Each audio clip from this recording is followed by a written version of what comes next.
In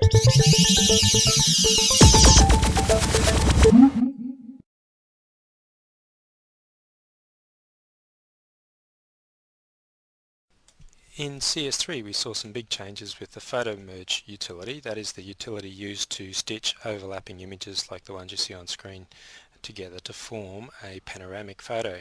In CS4 we see a couple more changes added to this utility. One is the ability to stitch together multiple images to create a full 360-degree view. So here we have some photos taken in a room, and you'll see that they've been overlapped and they've been photographed using a special pano head that enables you to ensure consistent overlap as you spin around and take the series of photos. So there's 14 images altogether, and I'll just select all of those to start with inside Bridge and then go up to Tools, down to Photoshop, and you notice one of the options that we have in Photoshop is to load files into the Photoshop layers. I'll do this even though we could also go to the Photo Merge option, and I'll just show you how to work this particular utility using this option. So we'll open up these images into Photoshop and load them into a single document, all the different images layered up in a single document.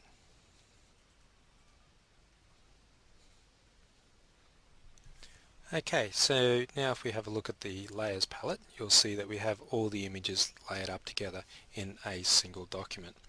If we go and then multi-select all of those images, hold down the Shift key and select the first one, hold down the Shift key and then select the last one, we can then go up and you'll see that the Photo Merge utility is broken into two different features or two different functions. Here we have align layers and then we have blend layers, and this was something that was introduced in CS3 and enables us to actually work with these two different components of the Photo Merge utility separately. So let's look at aligning the layers first. We'll get the new Photo Merge or Auto Align Layers dialog, and notice that we have another option here as well, which is called Spherical Projection. So we'll choose that one because that's the one where we want to allow for a full 360-degree view. We also have the options here for removing vignettes for wide-angle lenses, and also correcting for things like barrel distortion or pin cushioning or fisheye distortion using geometric distortion correction here. I'm just going to click OK and let this process go. And what Photoshop is doing is it's pulling all the images into a stitching kind of space and looking for particular parts of the images that overlap and creating a new document or a new layer which has all of these images stitched together. And there we have it. So this is the reason why I wanted to actually do this as a separate step, just to show you how well it's stitched all of these images together and how it's done that by identifying the different parts of the photo and then finding where that common part is on the next photo. But look at the differences we have here between the color of the wood between these two consecutive shots. So when I was photographing this image, I actually used the auto white balance setting, and so there was a change in terms of the white balance between the two images. Now this could be a problem if you don't have a way of dealing with this kind of difference. Also, if you don't have a way of dealing with difference in exposure between all of the images as well. The exposure is not too bad on this group of images, but the changes in the Photo Merge utility can also account for changes in exposure as well as color as well. So let's go back, make sure all our layers are still selected in the layers palette, and then we'll move over to the edit menu again, and this time go down to auto blend. Notice we have two options with auto blend now. One is for stacked images, so if you're creating a large depth of field image then from several source photos, then you'd use the stacked image selection. Here we're working with panorama, and we want to make sure that we have seamless tones and colors selected as well. Click OK, and again I'll let that run through. And there you go, and you can see how Photo Merge has gone through and adjusted colors, adjusted tones in order to get a seamless transition across the whole of the image. So that's one of the new features that's available in CS4. Let's look at another feature that's available in CS4 for photo merge as well.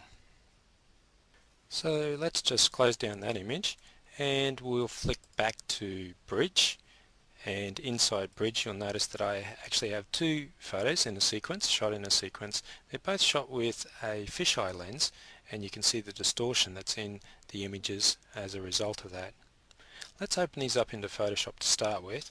So I'm going to do this a different way. I'm just going to right click on the images themselves, and I'll just go open with Photoshop CS4. Okay, again we've got the two images now open inside Photoshop. This time, instead of loading them into a single document using Bridge, I'll show you where you can do that using the menu options in Photoshop. We go down to Scripts, and then we can just go Load Files into Stack. So we can add open files and click OK. We could also attempt to auto align here as well, but I'd like to show you how to do that as a separate process. So the images are actually loaded into a new document, and they're loaded as two different layers. You can see those here. So let's multi-select those layers. I'll just close down the other documents that we had open, only because this is quite a memory intensive process. We want to make sure we have as much memory available to Photoshop as possible. So they're both selected. We go down to Edit, down to Auto Align Layers. Now notice if I select the auto projection, automatically you can see here in the notification area that it knows that I was shot these images with a Nikon D3, and that I was using a 16mm f2.8 fisheye, and that fisheye compensation has automatically been enabled, which is terrific. So let's just click OK and get those two images to start to be aligned together. Now there's a specific group of lenses that Adobe is working with in terms of identifying fisheye lenses, and you can find out that detail on the website. But the major companies like Nikon and Canon, it identifies the fisheye lenses for those particular companies. So I'll let that process run.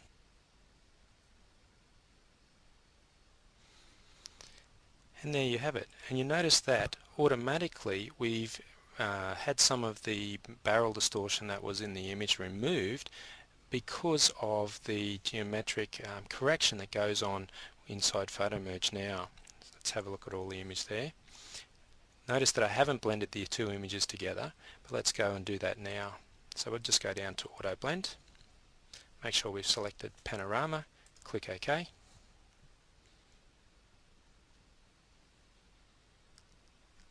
Let that process run through, and there you see the result.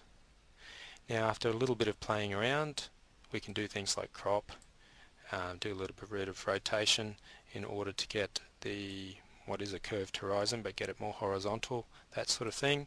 Use the new clone stamp tool in order to fill in some gaps that you see here. We'll end up with something that looks a little bit like this. Notice that I've also made use of the new improved dodging and burning tools in order to bring some more drama to the sky as well. So try those new tools out in Photo Merge.